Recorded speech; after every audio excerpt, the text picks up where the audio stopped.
네, 오늘 시장에서 주목받았던 가장 핫한 섹터, 알루미늄 관련주였습니다. 오늘 비철금속 2.05% 상승하는 흐름 보여줬네요.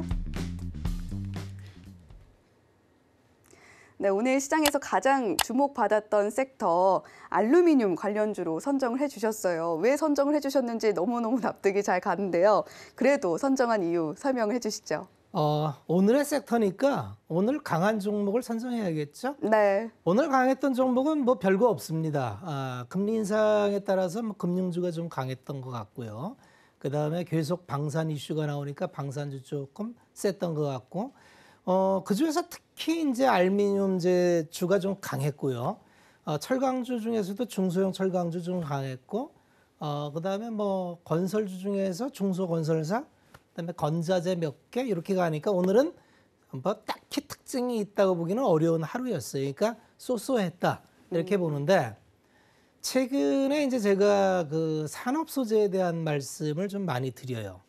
산업 소재는 좀 봐야 된다. 이게 좀 얘기가 좀 길어질 수도 있는데, 이 비철금속 가격이 통제 불능으로 지금 솟구치고 있습니다. 그러니까 이게 왜 이런 일이 벌어지는지를 우리가 이해를 해야 돼요. 비철이라고 하는 거는 이제 철광석에서 철을 분리하면 이제 쇳물을 녹여내서 여러 가지 선재를 분리하는 게 철 산업이 되고요. 철을 제외한 광물을 비철금속으로 이렇게 분류를 합니다. 그런데 이게 이제 정년을 보면은 철 같은 경우는 철광석이 이제 원소 기호로 Fe2가 됩니다.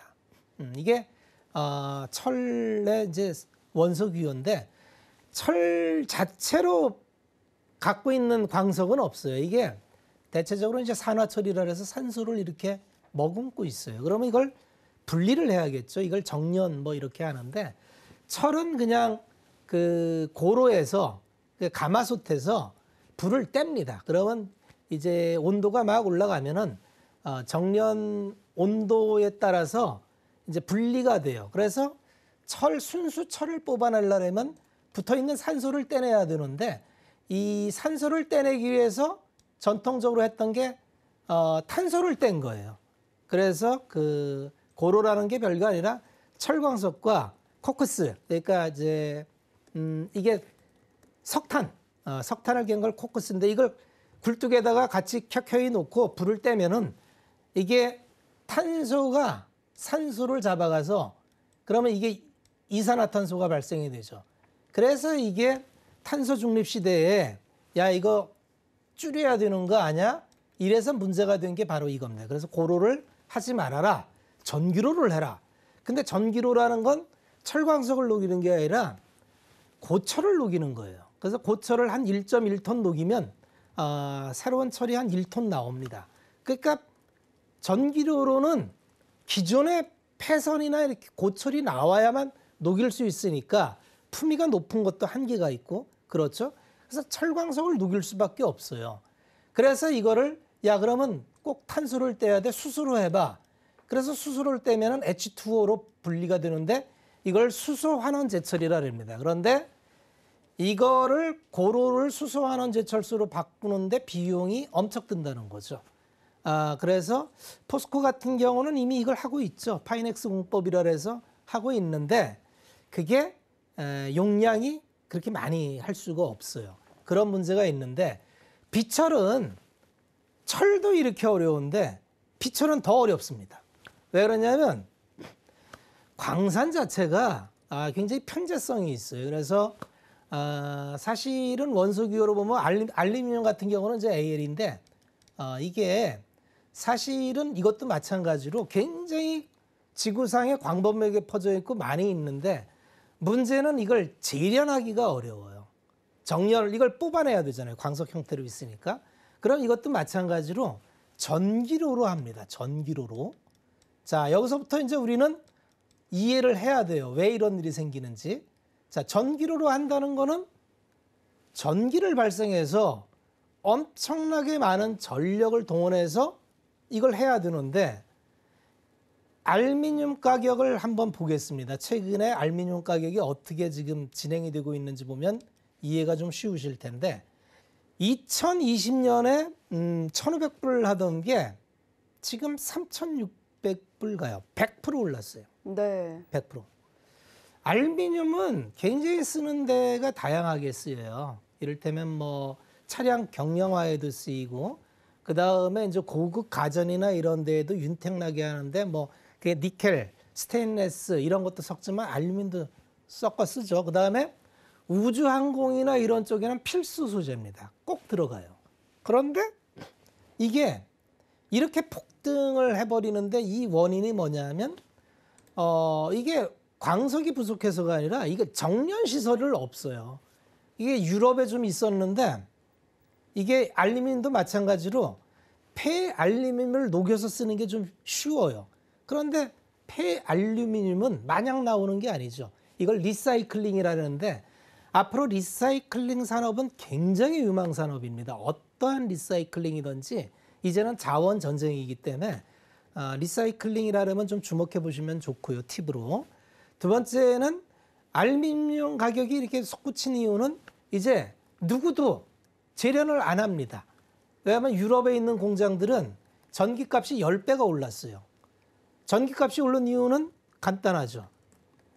전기를 발생시키는 석탄 발전을 못하게 해서 LNG 발전으로 했는데 지금 러시아 우크라이나가 전쟁을 하는 통에 LNG 공급을 받을 수가 없어요, 유럽은. 그리고 친환경을 하겠다 해서 기저발전을 풍력으로 했는데 고약하게도 작년에 바람이 안 불어요. 신재생이 좋기는 한데 문제는 뭐냐 하면은 예측 가능한 항상성이 없어요. 그래서 우리가 전력이라는 거는 꾸준해야 돼요. 그리고 전력이 들쑥날쑥하면은 품위가 굉장히 떨어집니다. 왜냐하면 전압이 뭐 500볼트 갔다가 100볼트 갔다가 300볼트 갔다가 이러면 그 전력을 쓰기가 어려워요. 그래서 변전기나 변압기를 통해서 균일한 전압으로 바꿔줘야 돼요. 근데 신재생은 그러한 좀 고약한 면이 있어서 기저발전으로 못 쓰고 이제 좋을 때 저장했다가 쓰겠다. 이게 이제 우리의 앞으로 에너지 전환의 이제 신재생 에너지의 발전 방향인데 문제는 지금까지 기저발전은 다 석탄 발전으로 했어요. 왜냐하면 석탄은 불을 떼면은 예측 가능하죠. 불 끄기 전까지는 꾸준히 증기 터빈이 돌아가서 전기를 균일하게 발전시키니까 산업 현장에서는 예측 가능하게 계획을 세울 수가 있어요.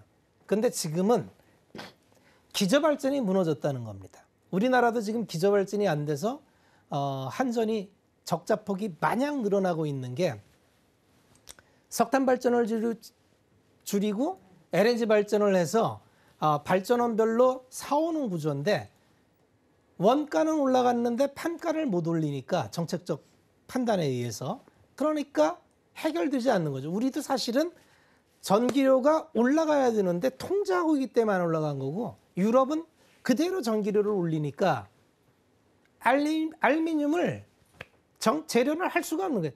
단가가 안 맞아요.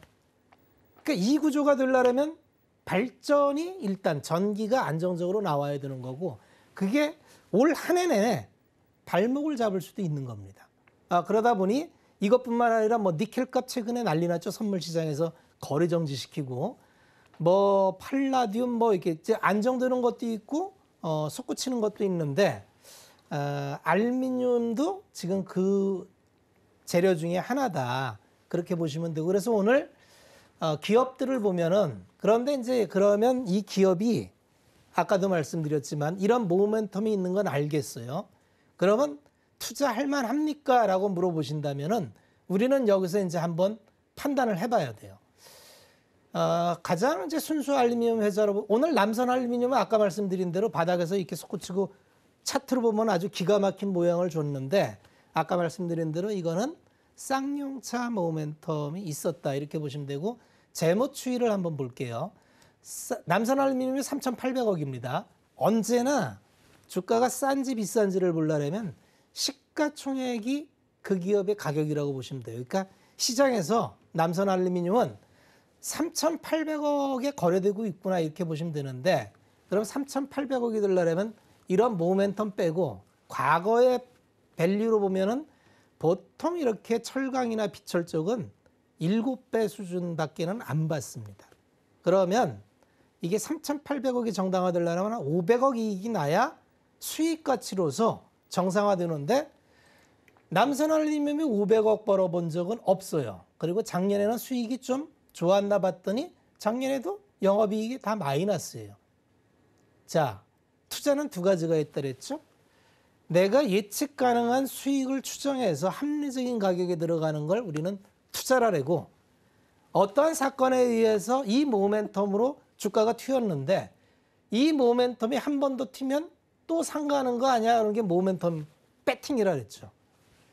남선알루미늄은 이제 배팅이 들어온 거예요. 오늘 배팅했습니다. 이 배팅이 내일까지 갈까요? 이걸 맞추는 게 아까 말씀드린 게임을 하는 겁니다. 주식 투자를 하는 게 아니라 게임을 하는 거예요. 그래서 그런 거를 내가 할지 안 할지는 투자자가 선택을 하는 거고, 우리 자막에 항상 나가죠. 투자는 투자자 본인의 책임과 판단하에. 누구도 책임져 주지 않습니다. 여기 나오는 전문가라서 책임질 수도 없고, 어차피 소중한 내 재산을 어떠한 투자를 할 것인가는 나의 선택이에요. 그러니까 누구한테 뭐라 할 수가 없어요. 내가 선택했잖아요.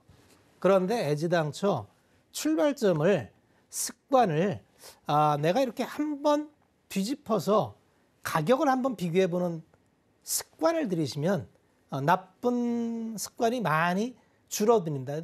조일 알루미늄이라는 게 있어요. 이것도 마찬가지로 이렇게 쭉 올라갔어요. 모멘텀을 받고. 이때 그러면 뭔 일이 좋았느냐 한번 살펴보겠습니다. 그냥 재물을 이렇게만 탁 쳐다보면 나와요. 21년에 계속 적자나다가 이 기업은 좀 다르네요. 183억이라는 영업이익이 났어요. 시장에 거래되는 가격은 3천억이에요. 그러니까 싸지 않아요. 싸지 않은데? 이런 생각을 해야 돼요.